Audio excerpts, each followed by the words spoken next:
RCN. We'd like to thank you, our viewers, for naming us the best in the Lehigh Valley for cable TV and internet services once again this year.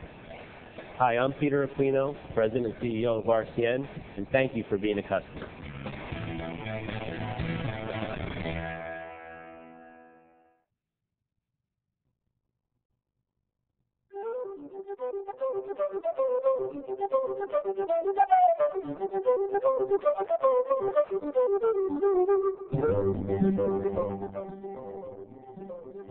From Bethlehem, Pennsylvania, welcome to Celtic Classic 2008. My name is Tom Braun, and coming up next we have something very interesting. On RCN TV, we get to play the role of Discovery Channel this evening as we have the Wayside Farm Border Collie exhibition. It's a very good example of animal instinct and animal training, where Border Collies will display their sheep herding skills. Sheninger of Wayside Farm in Booth, New Jersey, he's going to show us what his Border Collies can do and show that they're a natural predator and their pack animal instincts. They're doing some setting up right now. I do want to say, Gene Sheninger, he actually has been raising these Border Collies for over 23 years. And he actually just got back from Wales, where he was selected to a 5-person team from the U.S. to participate worldwide in competition. For centuries, sheep farmers have used these dogs to control their flocks, and by many, they are regarded to be the most intelligent dog breed. You know, most breeds of herding dogs, drive livestock away from the handler. Border Collies actually circle the livestock at the far end and bring them back to the handler. It's actually known as gathering and fetching. And today, Gene Sheninger is actually going to show us with the collies here, also by herding some of the live animals as well. They are doing some final touches, and you can see that they're actually bringing in the collies right now. You know, one thing about collies as well is they actually tend, as opposed to many other dogs, they usually don't use force. They're the kind more to give an eye or a look and a sort of threatening stare down that intimidates the stock that they're trying to move in their desired direction. But they are also a very popular dog here in the United States as just a member of the family. All dogs here in the United States, we have so many different breeds and so many different favorites. But the Border Collie typically, you get a look at, does have that black and white distinct color. And we're going to see some of what it can do today in action. Think of like the movie Babe, but obviously we're not talking about pigs. We're talking about the Border Collie. You're also getting a shot right now. You can actually see what they're going to be herding today. They're very versatile in what they could herd. You see sheep or goats, and you can also, we might even see birds like flocks that would actually put together too. And there you see Gene, who's going to start things shortly, where we'll send it over to him, and you'll see a great demonstration here at Celtic Classic 2008.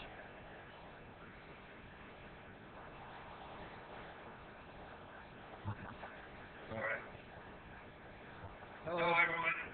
I'm Gene Sheninger. I'm from New Jersey. I just got back, actually, from Wales. There was a world trial over there every 3 years. A trial is held that includes 23 different countries. And New Zealand, Australia, South Africa, Holland, a few other countries, of course, Ireland, Wales, England, and Scotland, and the United States and Canada. Every country is allowed to have 5 competitors that will represent the country, and I, with Jen, was one of those 5. This is Dot. For those of you who have been watching me for these last 18 or 19 years, I had a dog by the name of Yankee out here. Well, Dot is Yankee's daughter. And if you watch what she's doing, everybody asks me the question, how do we train these dogs to do what they do? Well, they are partially trained genetically. So if you watch what she's doing, she is trying to keep these sheep to me. So she's going out. Now notice she just gave me a lie down without being asked. Now I'm going to make her go, oh, lie down, lie down. I'm going to let her go counterclockwise. And then I can get her to go back clockwise again. And then back counterclockwise. So there's 3 commands right there without me saying a word. Everything was done with the body language. Everything was done with me moving in a given spot. I need one more command. I need her to move towards the sheep. So, come on, Dot, you can do this. Dot, Dot. And there's the movement. And all I did was say her name just to get her up off the ground. So you see, all we need now is to repeat the commands. We can say just about anything. In Wales, they use tid and kif. In France, they use a gauche and a droite.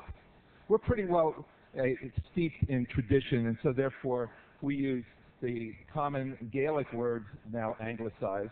So when I want her to lie down, when I want her to go lie down, for those of you who have children, you know exactly what's happening here.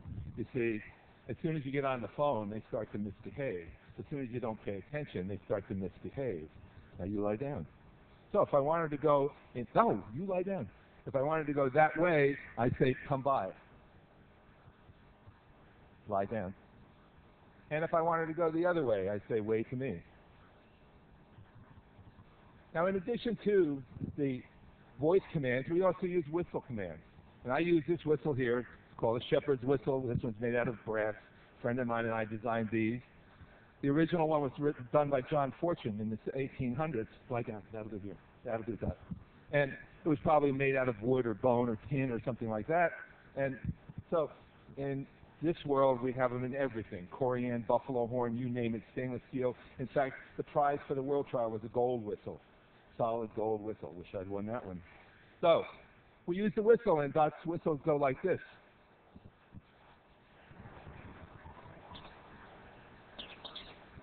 And the other way around goes like this.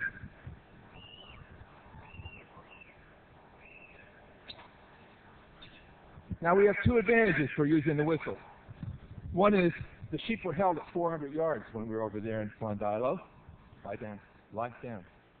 And at 400 yards, my voice doesn't carry. We even have a sound system.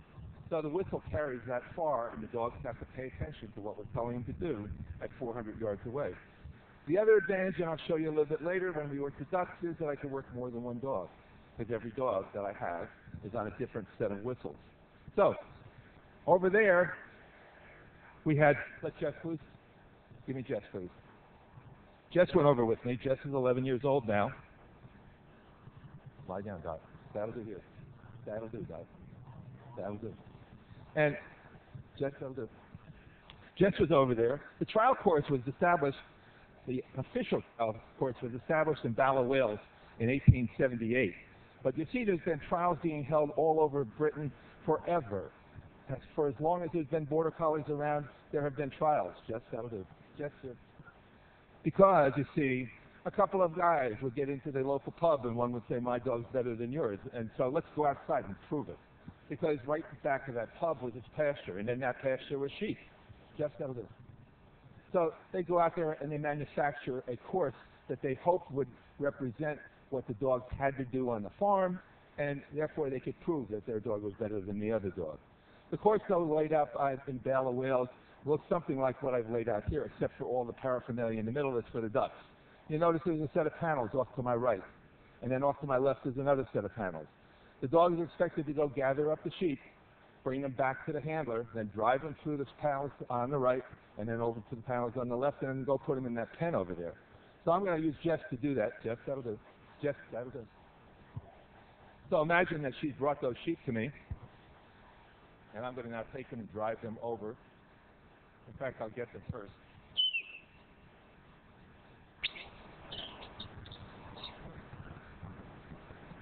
Okay, they're back to me. Now I'm going to drive them right past the camera crew. You guys stay right where you are. Don't move.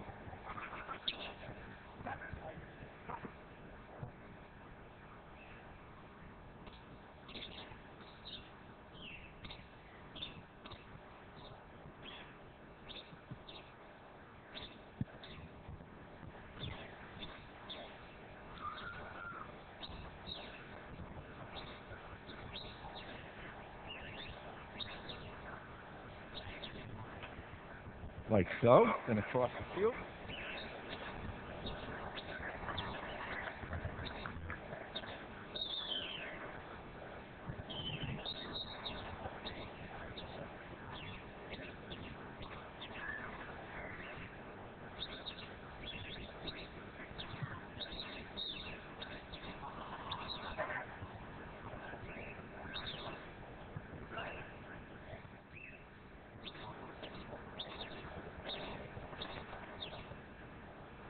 Well, we got 2 out of 5. That's not too bad. We'll let it go. And come back in the pen here. Now, if this is a real trial, I'd be expected to come over here, pick up this 6-foot-long rope, like and help put them in the pen. But since the 2 dogs are here, and there's we'll put them in the pen that's close to dogs.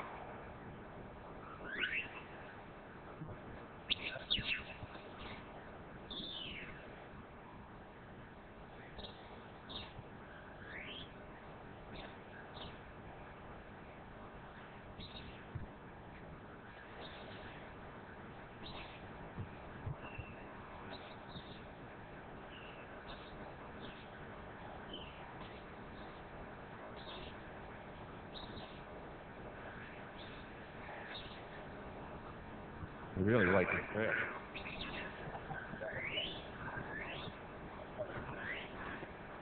That'll teach him to stop and talk.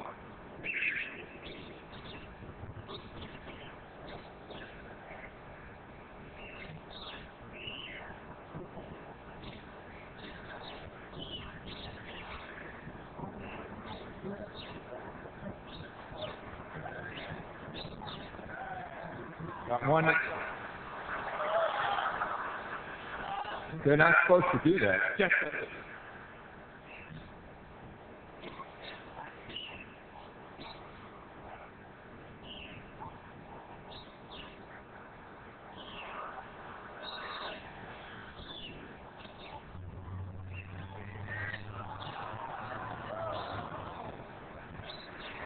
Well, sometimes it takes persuasion to get them to go in.